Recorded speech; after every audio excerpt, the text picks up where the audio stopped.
Welcome to footballgameplan.com, where football makes sense. I'm Emery Hunt, the czar of the playbook. Bring you our 2013 NFL team preview for the Tampa Bay Buccaneers. We're going to break down their offense, their defense, as well as their special teams to see what we can expect from the Bucs this upcoming season.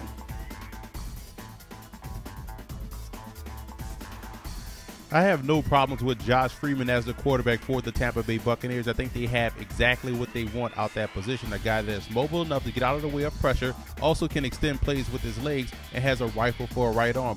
What he has to improve on, he has to be a little bit more accurate with the football, and that comes with constant repetition. And one thing he does have, he's fearless. He's not afraid of the moment. And if I can compare him to a guy that's currently playing in the NFL, I look no further than Joe Flacco. To me, they're similar players, same style, similar skill set. Let's just hope Freeman takes that next step this season. In the draft, they took Mike Glennon out of North Carolina State, a guy that has prototypical size, 6'7", 230 pounds. He can make all of the throws, but I think he's your ideal backup quarterback, a guy that you can trust for about a 4 or 5 game stretch, but not depend on for a full 16 game season. He's inconsistent, so I think there's no quarterback battle going on in Tampa Bay.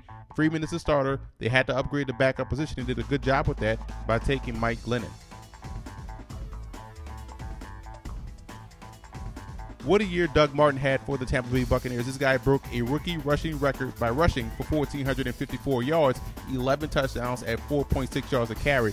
I was most impressed with how valuable he was in the passing game. He's deadly on screen passes and swing passes. So when you look at him moving forward, you have to like what he can do in 2013. This time he's going to have the benefit of having that offensive line healthy for a full 16 games. And I think he's going to put up even bigger numbers. They have surprising depth behind him. You look at Brian Leonard, that was brought in from the Cincinnati Bengals, but I'm a big fan of Mike James, whom they drafted in the 5th round this year out of Miami. A guy I think will be a better pro than he was in college. And they still have Michael Smith, whom they drafted last year in the 7th round, that still has a lot of ability, but he may see a lot of time as a kickoff returner or waiting to get in on 3rd downs.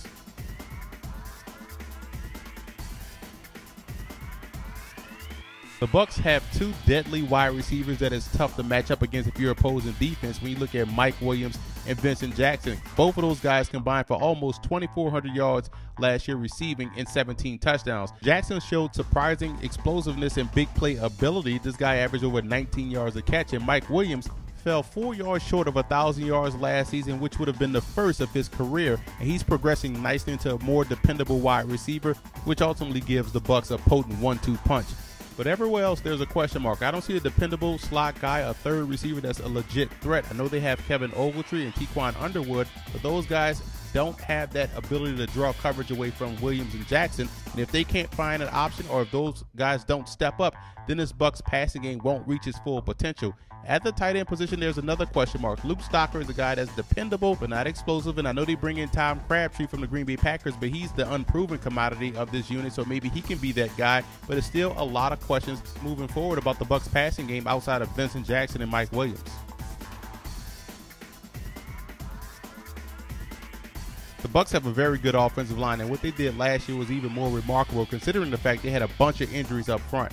And you talk about a reserve unit that protected Josh Freeman very well. He was only sacked 22 times all season long. Now you get back Davin Joseph, who missed the entire season last year with an injury that was suffered in the preseason. Carl Nix only played in 7 games last year. He went down with an injury. So getting those guys back on the interior instantly upgrades the offense as a whole, because Freeman will have more time in the pocket and Doug Martin will have more room in the running game. And you look at their starters, Donald Penn does a great job at the left tackle position, one of the premier tackles in the game, does a great job each and every week versus the opponent's #1 pass rusher. And on the right side, you look at DeMar Dotson, very good right tackle, did a great job last year stepping in. He's going to have to compete with Gabe Carimi, whom they bring over in a trade from the Chicago Bears. Carimi was a highly touted player coming out of Wisconsin. I still think Dotson wins that job, but at worst, Carimi could provide depth along the front because he can play guard. And center Jeremy Zuttah was an outstanding player last year as usual. Does a great job in pass protection and also making the right checks and calls at the line of scrimmage. So I think the Bucs are fine up front. This is one of the better units in the league.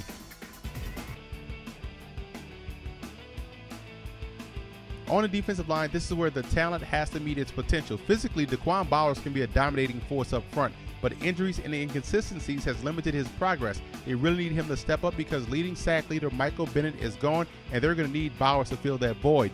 On the opposite side, they get back Adrian Claiborne, who missed most of last season with a knee injury, and at 100%, Claiborne is a solid defensive end that does a fine job at defending the run and also getting pressure. Daniel Taylor-Nasheen provides good rotational depth, and in the draft they selected William Golson of Michigan State, who I believe could be a very good defensive tackle if they kick them down inside as opposed to being a defensive end. And they also drafted Stephen Means out of Buffalo, who consistently showed good ball get-off in college. Now on the interior, you look at former first-round pick Gerald McCoy had his breakout season last year, earning his first Pro Bowl berth.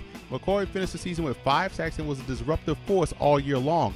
Gone is Roy Miller, so in order to fill that void, the Bucs drafted Akeem Spence out of Illinois, who is a stout run defender, and he'll compete with Gary Gibson, who came over last season via free agency from the Rams. So there's no shortage of talent on this defensive front, whether it be the defensive end position or the defensive tackle position. They just have to realize their potential, and this Bucs defense will be a lot better rushing the passer, more so than they were last year. The Bucs have a pretty good linebacking core led by second-year player Lavonte David. Remember when he was supposed to be too small to be effective? All he did was lead the team in tackles with 139 and also chipped in with 2 sacks. David was pretty good last year in coverage as well, and quietly, weak side linebacker Mason Foster had himself a pretty good year. Foster was second on the team in tackles with 103, and both Foster and David will be very good players for a long time. The question is who's going to start on the strong side. There are some options with the former New Orleans Saint Jonathan Casillas, who has all sorts of athleticism but struggles to stay healthy in New Orleans, and special teams ace Dakota Watson, who's just chomping at the bit to see some time in the regular defense. Despite the guys being thin at the linebacking position as far as depth is concerned, this is still a very solid unit.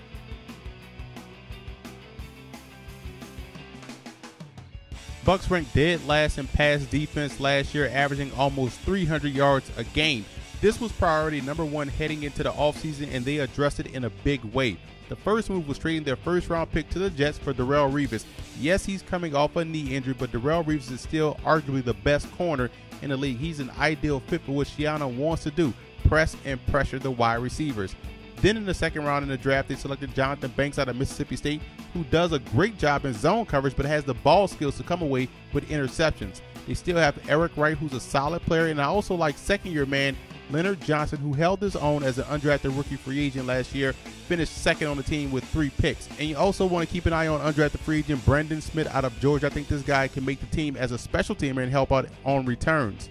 And at the safety spot, they signed Deshaun Golson, who's one of the best free safeties in the league. He's a guy that's a hard-hitting safety that plays the middle very well. And opposite of him is strong safety Mark Barron, who had 89 tackles last year and is very similar to the Saints' Roman Harper, which means closer to the line of scrimmage, the more effective he'll be. But if you leave him back there in coverage, he'll struggle. That's why I think Ahmad Black plays a huge role on this roster as the third safety in passing situations. So when you look at this secondary as a whole, what was a huge problem last season looks to be one of the best in the league just from a few moves made in the offseason.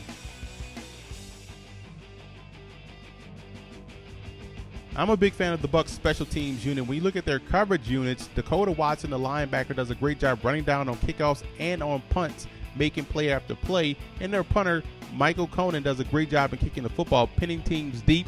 46 of his punts landed inside of the 20 last year. And Connor Barth is one of the best kickers in the NFC. 6 of 9 last year for kicks from 50 yards or more. That's definitely getting the job done. The return units, I look at 2 guys that could have an impact on this roster. Michael Smith, the running back, and also Brandon Smith, the undrafted free agent cornerback from Georgia. Both guys, in my opinion, can hold their own as returners on this unit.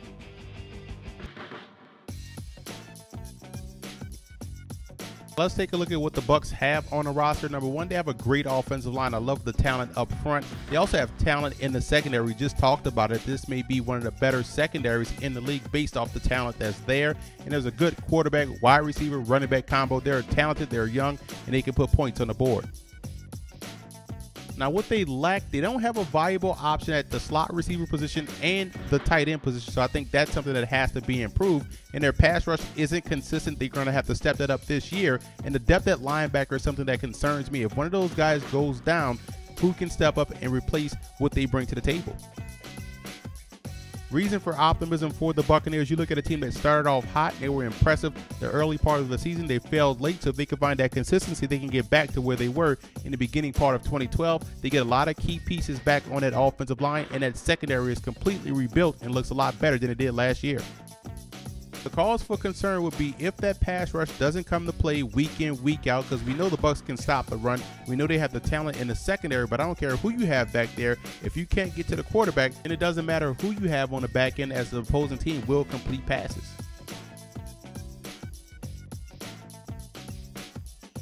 The road to the Super Bowl for the Bucs goes as follows. Number 1, stay consistent for 16 weeks. 1 week they can look dominant, 1 week they can get blown out 41-0. If they can stay consistent in a good way for the whole season, the Bucs are a very dangerous team. And 2, the defensive line picks up the pass rush. We've echoed this point all video long. That's something that has to be ready to go from day one. And the slot receiver and the tight end emerges as a threat, just expanding that offense, opening it up, and making them that much more tougher to defend.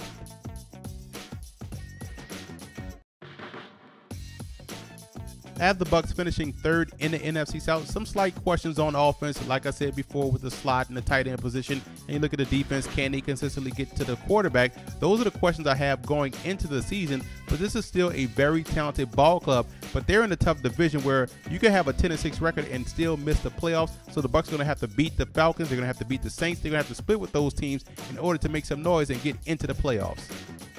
And I also want to give the Buccaneer fan forums a huge shout out for always showing football game plan support.